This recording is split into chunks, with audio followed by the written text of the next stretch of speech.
Exploring craft stores in Kochi episode 1 we have come to சுகோயோ. இது வந்து எடப்பள்ளியில் இருக்குது. So I saw the cricket maker for the first time.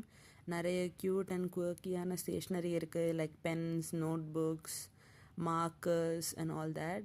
Apart from this, they have a very wide range of professional stationery as well.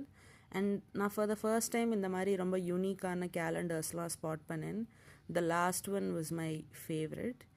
Then you see a whole wall full of erasers. நான் இவ்வளோ erasers ஒரே இடத்துல தான் பார்த்தேன். Then this reminded me of the good old days. Then இந்த மாதிரி நிறைய குட்டி குட்டி posters எல்லா இடத்துலையும் இருந்துச்சு. So we were just looking around and I couldn't take my eyes off this section.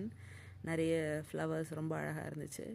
So finally yarn. So நான் yarn வாங்குறதுக்காக தான் இங்கே வந்தேன். And I got a few. So I will share that in the next video. So this one was very unique. நான் இந்தியாவில் ஒரு ஸ்டோரில் இதான் ஃபர்ஸ்ட் டைம் இதை பார்க்குறேன். So it's a 3mm yarn. Then finally looked at some back charms.